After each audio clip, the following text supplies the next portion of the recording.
I hate poison. Yes, you heard me correctly. I like my screen shattering and dropping to 1 FPS as I delete every single monster on my screen. That's what I like. But for some reason on this planet, I wanted to give poison a go. This is Poisonous Concoction, a skill that is obtained from running Pathfinder and speccing into it through your Ascendancy nodes. And I can pretty much confidently say, this build is the perfect all-rounder in Path of Exile 2. Yes, it's not Tempest Flurry, yes, it's not Spark, I'm aware, but it will allow you to do pretty much all content in Path of Exile 2 while having some really good bossing damage, decent enough clear speed, and being quite tanky. All while on a semi-low divine budget. This build was inspired by Rutu as well as Pugo 2, but I have made some of my own adjustments and created my own version.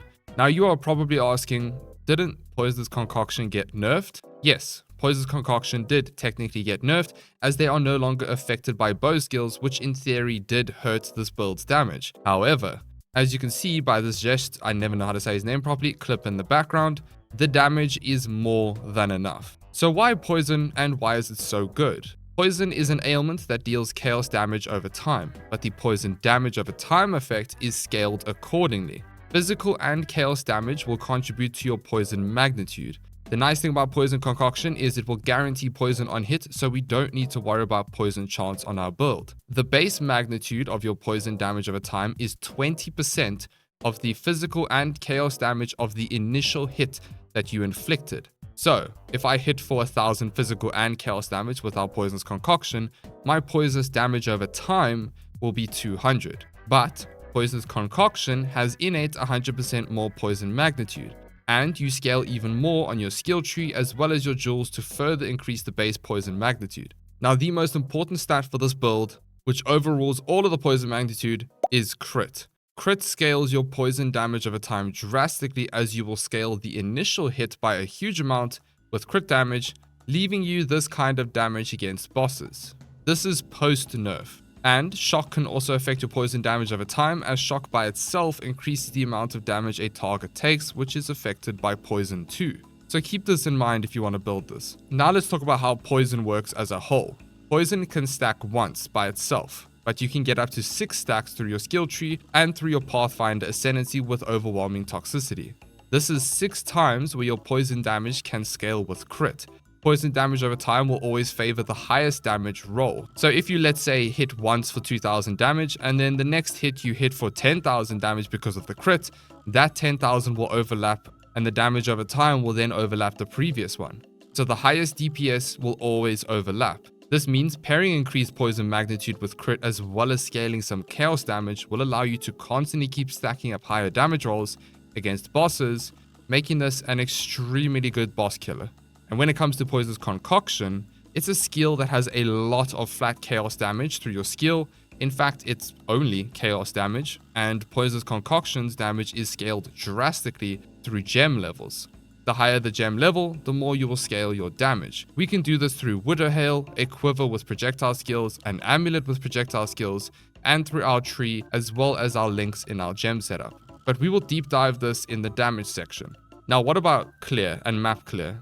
Pathfinder has a node on your Ascendancy called Contagious Toxins. This makes the highest poison damage on enemies you kill spread to other enemies within 1.5 meters. Or you can technically use Herald of Plague at a higher level, and you can get up to about 2 meters with high enough levels for spreading.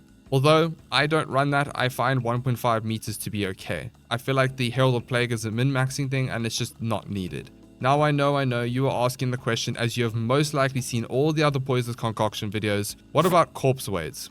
Yes, you technically can use Corpsewades, and yes, Decompose does make your clear technically better and will allow you to pretty much walk as everything just dies. But the base movement speed is just so slow that I cannot stand these boots. I have opted for Chaos Inoculation to make use of the immune to chaos damage. It allows our gear to be slightly cheaper as well. I find this makes us so much tankier and lessens the bullshit deaths in this game.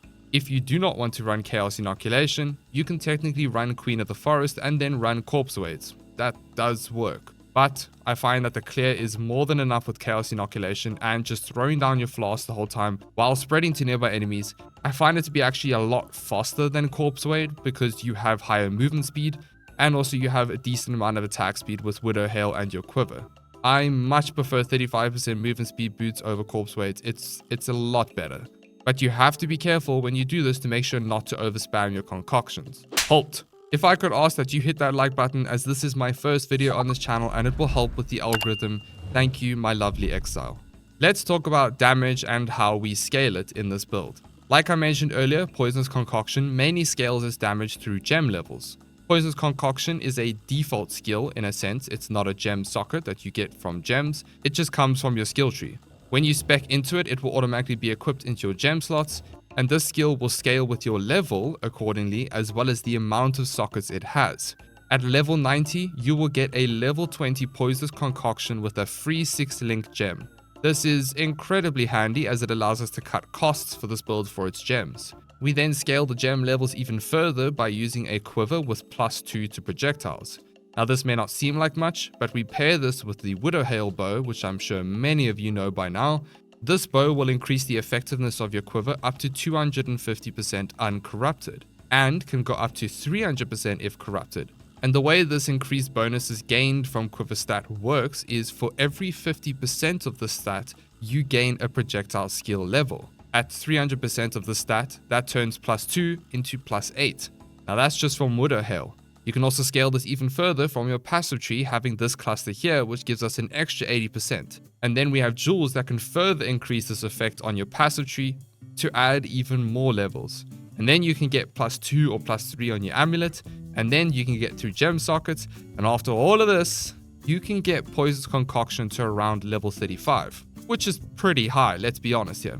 And the cool thing about concoction skills is they are based not on your mana, but on your mana flask charges. This is incredibly important. Having more and more flask charges is incredibly important for this build and allows us to be able to throw more concoctions down. We can then scale our damage through chaos damage on our rings. Breach rings are a great way to use this since we can use catalyst to increase the chaos stat by 50%. You can also roll physical damage on your rings as well as your quiver. And then when we move to our skill tree, we will pick up all the poison nodes, focusing on crippling toxins, stacking toxins, lasting toxins, escalate toxins, and finally building toxins. We then get a bunch of chaos nodes, and of course we go for the crit nodes on our skill tree as well. For our jewels, we want to focus on the following: 1 or 2 sapphire jewels, which have increased maximum energy shield, increased magnitude of damaging ailments you inflict with critical hits. Yes, this affects poison. If you manage to get 2 of these at max roll, you can get an extra 40% poison magnitude on your crit hits, which, let's be real, against bosses and so on, you'll be critting fairly often. And then we go for increased duration of damaging ailments on enemies. This will increase the duration of our poison stacks, which will ultimately lead us to doing a shit ton more damage, and the force stat can be flexible for whatever you can find. Then we can go for 2 or more emerald jewels. The most important stat here is increased effect with quivers. That is the most important stat. Now this is pricey. If you are on a budget, you can come back to these as you start progressing and earning more currency. You then want to get increased magnitude of poison on your emerald jewels, and you also want to look out for evasion rating if you don't end up getting poison magnitude or just go for the quiver bonus. It's up to you. These are the stats we use and look out for our gear and skill tree and jewels. Now let's talk about the gem setup.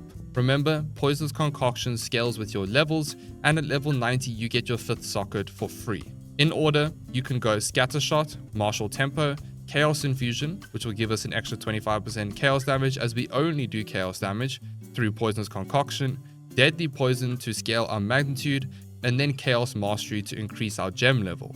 Martial Tempo is a swap slot for when you are bossing. You can use Close Combat and keep it in your inventory and just swap it out when you go into the boss room, although I find Martial Tempo is more than enough for helping you proc the higher crit faster. Although Close Combat does help when you stand on the boss's ass and just throw your pots at him. We then use Eye of Winter. The reason for this is so that we can apply Critical Weakness, which increases our crit chance drastically, allowing us to easily crit bosses and so on. You don't really need this for mapping unless you run into a chonky boy here and then, or if you're running Delirious maps. We then also apply Withering Touch, Persistence, Unleash, and Inspiration. We also use Despair to give enemies minus Chaos Rays, which will also drastically increase our damage against bosses.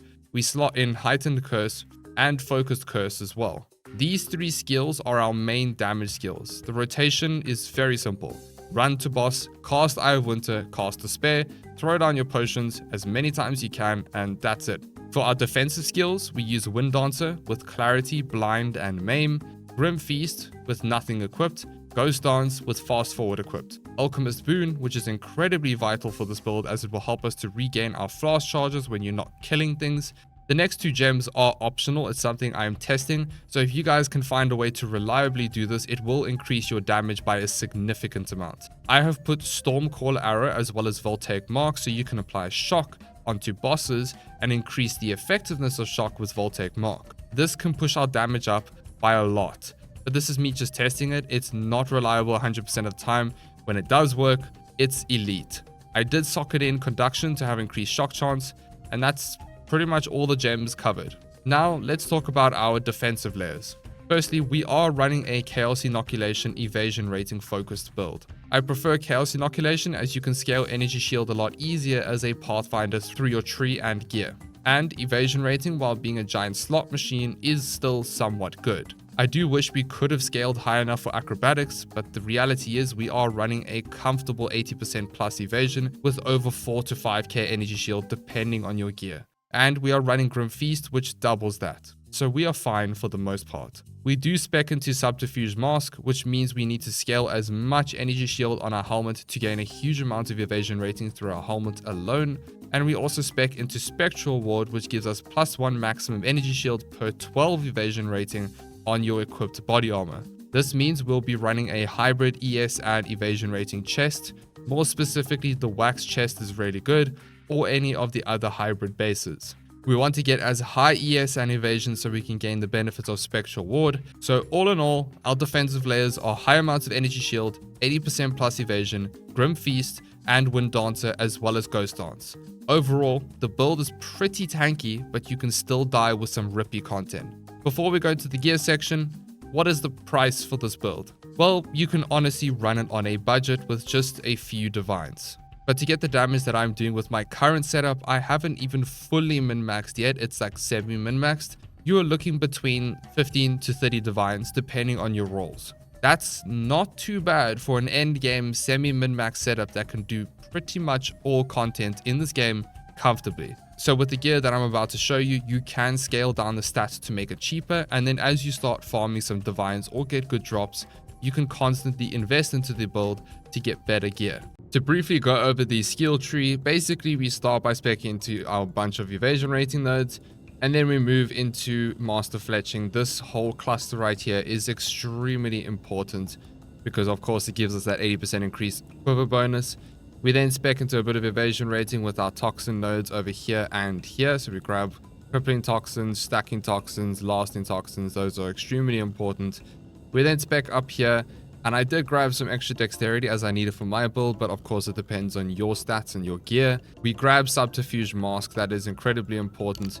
And then we spec down into the crit nodes over here, and I'm currently specking into this jewel node over here. We move up, we grab our flurry, which gives us increased unarmed attack speed. We then grab our chaos nodes over here, as well as more toxin nodes. We then move into spectral ward, and we do use eternal youth. This is flexible. It depends on how you want to build this build. You can use eternal youth as oh shit buttons for when you want to kind of use your life flask when you're about to die in a boss fight or anything like that. Or you can go energy shield recharge if you don't want to run this, or if you unspec from it. We then grab our crit nodes over here too, and an extra jewel slot, chaos nodes, chaos inoculation, and then we get patient barrier as well as ingenuity. But this is a flexible side. You can actually respec this if you want to, if you feel you don't need the extra energy shield and so on. In terms of the ascendancy though, we do spec into the extra passive points, which is really nice from Pathfinder, and then we move into Poisonous Concoction. Obviously that's how this build works. And then we go into Contagious Contamination as well as Overwhelming Toxicity. And that's the entire skill tree. Let's go over our gear as a whole and what to look out for. Firstly, we start with the Widow Hell, which I have gone over. We want the highest roll on this.